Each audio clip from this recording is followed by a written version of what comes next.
꼬TV. 네, 안녕하세요. 저는 대한민국에서 유치원 교사로 근무하고 있는 선생님입니다. 선생님들과 유치원 임용고시에 대해서 이야기를 나누고 싶어서 이렇게 영상을 준비하게 되었습니다. 네, 먼저 유치원 임용고시라는 것은 한국교육과정평가원에서 출제를 하고, 이 평가원은 대학 수학능력시험과 그리고 유치원, 초등, 중등교사의 임용시험을 출제하고 있습니다. 먼저 시험 자격에 대해서 알아야 할 텐데요. 시험 자격은 해당 과정에 대한 준교사 이상의 자격증을 소지하거나 부전공 표시 과목의 교원 자격증을 소지하신 분이어야 합니다. 일단 교원 자격증을 취득하는 방법에는 여러 가지가 있습니다. 유아교육과 관련 사범대학을 졸업하거나 교직 과정이 있는 전공 관련 학부, 학과에서 교직 이수 후 졸업, 그리고 마지막으로 교원 자격증 발급이 가능한 교육대학원 해당 교육 전공으로 진학하여 교원 자격증을 취득하는 방법입니다. 그리고 또 한 가지가 더 필요한데, 바로 한국사 능력 검정 시험을 3급 이상 합격하신 후에 자격증을 가지고 있으셔야 합니다. 또한 유효기간이 5년 이내에만 가능하기 때문에 이 유효기간도 잘 살펴보신 후에 시험을 준비하셔야 됩니다.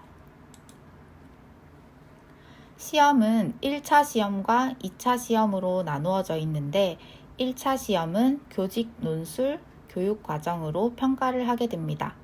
교직 논술은 20점으로 문항수는 한 문항이지만 문항이 굉장히 길고 논술형으로 1200자를 적어야 하기 때문에 시간이 굉장히 오래 걸리고 평소에 논술을 쓰기 위해 많은 연습이 필요합니다.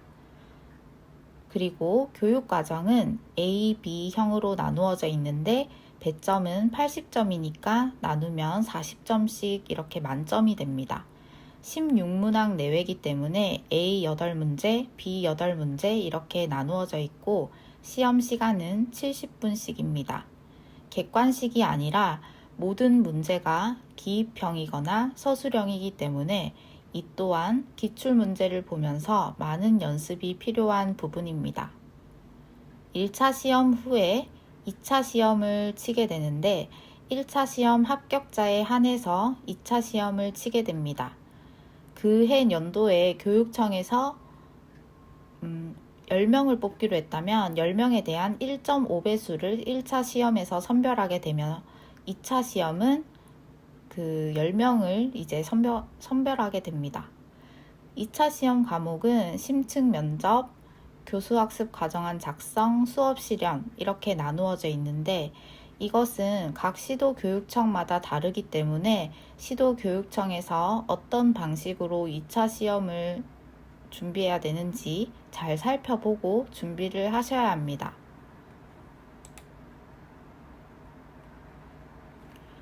시험의 출제 범위에 대해서 말씀을 드릴 텐데요. 출제 범위는 먼저 교직 논술은 교직과 교양 전 영역에 대해서 출제한다고 되어 있습니다. 또한 마찬가지로 교육과정 A, B도 교육과정 전 영역에 걸쳐서 출제한다고 되어 있습니다. 이 부분 때문에 저도 처음에 공부할 때 굉장히 힘들었습니다.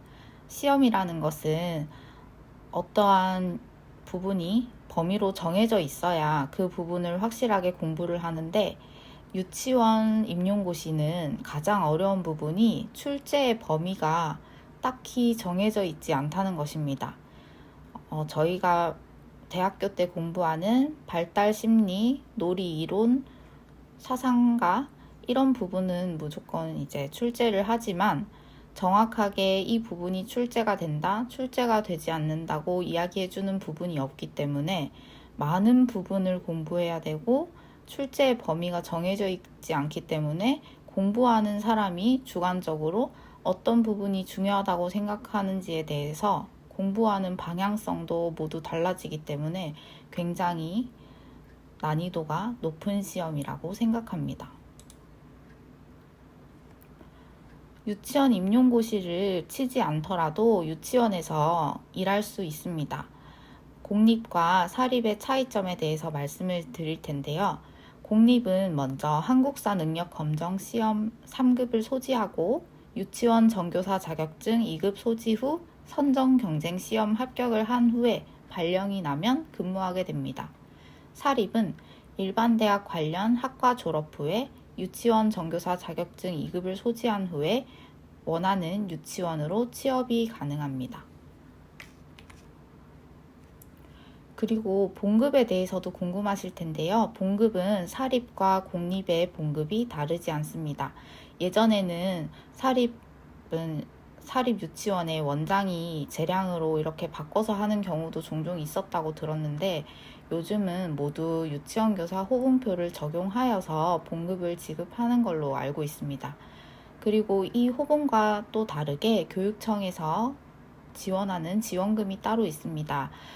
그런데 이 교육청 지원금은 교육청에 따라서 모두 다르기 때문에 어떤 지역에서 근무하느냐에 따라서 이 부분은 달라질 수 있겠습니다. 그럼 유치원 교사의 호봉에 대해서도 궁금하실 텐데 일반 대학교를 졸업하고 유치원 교사 자격증 2급을 소지한다면 8호봉부터 시작하게 됩니다. 제가 가지고 온 표는 인사혁신처에서 가지고 온 표인데요. 인사혁신처에서 보면 8호봉은 206만 4천 원이라고 되어 있습니다. 그리고 사범대학교를 졸업할 경우에는 9호봉부터 시작하게 되는데 9호봉부터 시작하게 되었을 경우에는 211만 6,400원이라고 되어 있습니다. 한 해 한 해 일을 할수록 연차가 쌓이기 때문에 호봉 수도 하나씩 올라가게 됩니다.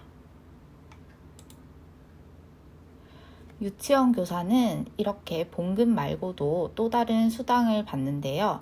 모든 수당이 유치원 교사에게 해당되는 것은 아니기 때문에 잘 살펴보고 어떠한 수당이 있는지 파악할 필요가 있습니다. 크게는 상여수당, 보전수당, 특수근무수당, 초과근무, 실비변상 이렇게 수당의 종류가 있는데요. 가족수당은 가족이 있는 공무원은 가족 한 명당 이렇게 수당을 지급받게 되고 초과근무는 근무 시간 외에 근무를 할 경우에 받을 수 있는 금액입니다. 명절 휴가비, 연가 보상비 이런 부분도 있는데 명절 휴가비는 월급의 60%를 지급받게 되며 자신의 호봉이 9호봉이라면 9호봉의 60%를 지급받게 되는 것입니다. 연가 보상비는 다른 공무원들에게는 해당이 되지만 유치원 교사는 담임이 출근을 해야 우리 아이들을 만날 수 있기 때문에 평소에는 연가를 잘 쓸 수 없다는 단점이 있습니다. 그렇기 때문에 연가 보상비에 대해서는 유치원 교사는 해당하지 않습니다. 자, 이렇게 출제 범위와 출제 기관 그리고 유치원 임용고시를 준비하기 위해서 기본적으로 갖춰야 할 자격에 대해서 알아보았는데요. 선생님들 유치원 임용고시를 치든 안 치든 사립 유치원에서도 너무 훌륭하고 좋으신 선생님들이 많기 때문에 자신이 원하는 길을 따라서 준비를 하시면 될 것 같아요. 저는 앞으로 선생님들과 유치원 임용고시에 대한 이야기를 하고 싶고요.